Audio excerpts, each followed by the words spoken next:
with authority. Joe, you've got a good luck charm as we get set for the NBA draft lottery next week. And you're holding him right now, your dog, Lucky Larry, who has a tremendous backstory and maybe the luckiest pooch in the whole wide world. But before we get to his backstory and the rescue, I just want to say how special this is, because we've been doing interviews for almost probably 10 years now since you owned the Warriors. And for you to name your dog after me is like such an honor that I'm just over. I knew we had a good rapport and relationship, but I didn't know it was that good. I hate to break it to you. Huh? Wasn't after you. What? No. You know, it's really funny though. I have a very good friend named Larry, and every time I'm on the phone with him, I will yell at the dog, "Larry, don't do that." And he'll like, "What?" It gets to be kind of weird when you have dogs that have human names. So if it wasn't this Larry, then who was it?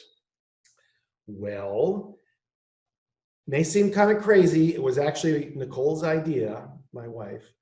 When we adopted him, he was a Miami Hurricane dog. If you remember back in, it was 2017, Nicole's on the board of the Humane Society, and she brought over 163 pets with FedEx as a partner.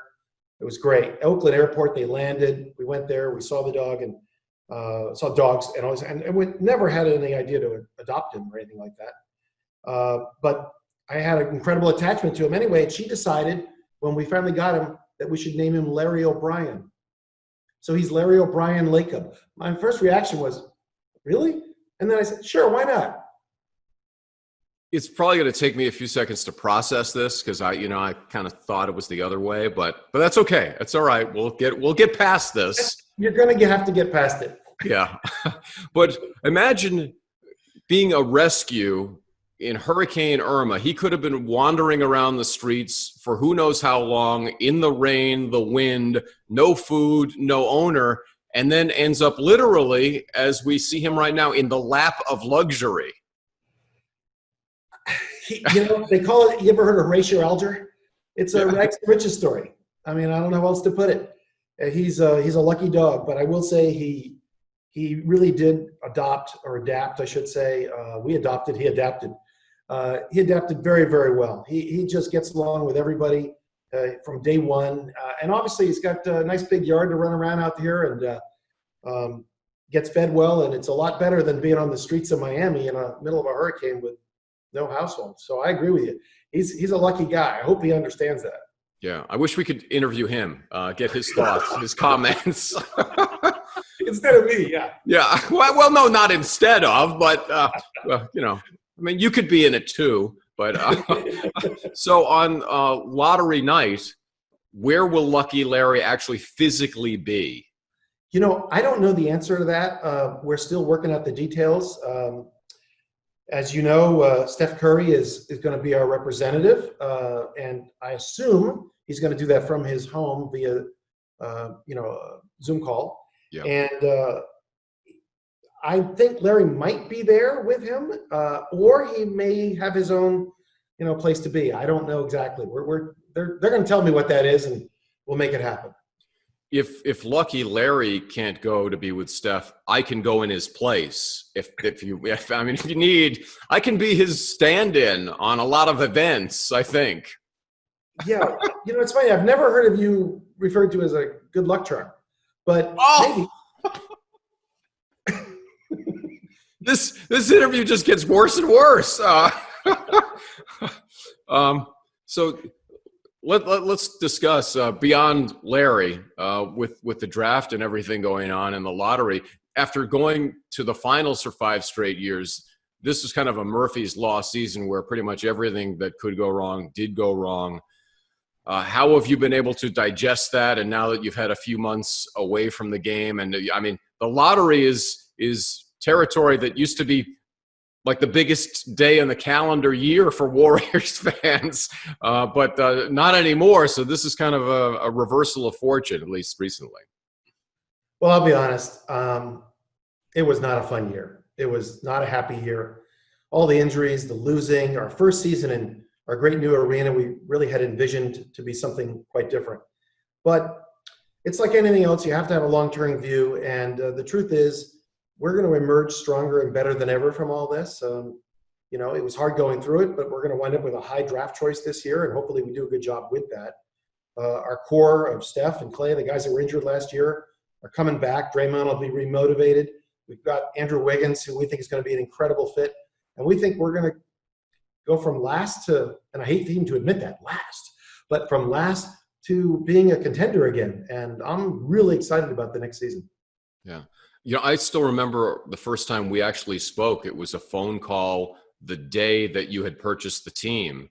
And, you know, you were so pumped up and had all these ideas and things that you wanted to accomplish and all that. And if you look at your tenure so far, you've had spectacular highs and some lows as well. But I mean, to put the whole thing in perspective, it's been an amazing run. You know, it's been hard to believe this, but 10 years. 10 years. November will mark 10 years. And I mean, if you would have told me that it would be this much work and this much stress and this many highs and this many lows and all the things that have been involved, I wouldn't even have been able to even imagine it. But it has been a great time. You know, we've had 5 straight finals, 3 championships, great fans, and a great business that we've built out of it. We built a new arena that we're really proud of. I mean, so many great things have happened, and I'm just really looking forward to the next 10 years. I mean, that's the way I'm looking at this, is the new jumping off spot. And this guy right here is our good luck charm to get that going. Yeah. Have you talked to him about his role and, you know, your expectations for Lucky Larry? Oh, yeah, he has a job to do. He better do good or he's back on the streets, you know? Whoa, that's harsh. It's kind of rough being in the Lacob house if those are the standards. I'm kidding. He's here for good. I mean, he does have some responsibility here, no question. Well, you're guaranteed a top 5 pick, so we know that. I mean, he can guarantee you at least the 5th pick. Do you know if Larry was as good as his job as I'd like to think I am at mine, and you got the number 1 pick, do you know today who you would be taking? Well, I'm supposed to answer no, of course not. No, I think we have a good idea between, let's say, a couple of guys that we might be really focused in on if we got the number 1 pick. But we still have work to do, and we still have some time, and things could change, and we're going to take a good look at the overall strategy. And, you know, I can answer that question a lot better, and we'll be able to think about it a lot more clearly after next week when we know, are we number 1, are we number 2, or are we number 5? I mean, I think that'll kind of determine the way we think about this a lot more. Yeah, I'm sure you've watched our podcasts religiously. We've had Steve and Bob on, and I am driving the Obi Toppin bandwagon. And so I don't know if you have any thoughts, or is that tampering? Can you say his name even? Who's that again? Who's that? Yeah, I really hope that I might just have to send a personal message to Lucky Larry to make sure that he can kind of guide you guys in that direction, because I think Obi would be a perfect fit for the Warriors. Well, we'll take that under consideration. That's that's more than I got from Steve or Bob. Actually, that's I'm going to consider that a win for me. Thoughts on the NBA bubble from afar, because nobody knew what was going to happen going in, and the quality of play I think has been really high. I would love to see Adam Silver just put in charge of all sports, maybe in charge of everything. I don't know. I mean, it's been amazing. Yeah, he has really done a great job. In the NBA, I have to give them a lot of credit. They have executed on this plan so far tremendously. I mean, we all have to be very proud of what they've done. Probably of any sport, restart in the world. They may have done the best job, and the games have been great. And they've made it look as real as can be, given that it's just a set basically. The players have played really hard. I think most of the coaches have thought it was actually great bonding time for their teams, and to some extent, we wish we were there, obviously, for that. But it's been a great experience, and Adam's done a great job. And I do think that we're going to figure out going forward with just as much hard work as a league and as teams, how we're going to restart the next season, when and how, and make it very successful as well. And you're obviously pretty confident, given a healthy Warriors group reuniting with a draft pick, and you've got other assets that you can put into play, that you're going to be able to bounce back. You're not going to have another Murphy's Law in 2021, hopefully. Well, I certainly hope not, but it really does look like things are lining up for us to be a very good team this next year. A lot of work to do, clearly. It's hard to say you're the worst team in the league and that you're going to be a contender for the title, but I do think we will be. And, we're looking forward to it. I think our biggest challenge isn't going to be that. Our biggest challenge is going to be, the virus and getting fans back in the stands, because that's what we're built to do, is to, have a great audience and entertain our fans as well as, win a championship. So we really want to do that. We're working really hard in that regard to try to figure out a way that we can resume play with fans. People know you, of course, as the owner of the Warriors. They may not know that you actually have a degree in epidemiology, so you are more educated than most of us on this topic. So when you look at the landscape of where we are and what we're battling against in this unseen enemy, what's your take on where we are and where we could be in a few months? Are you optimistic?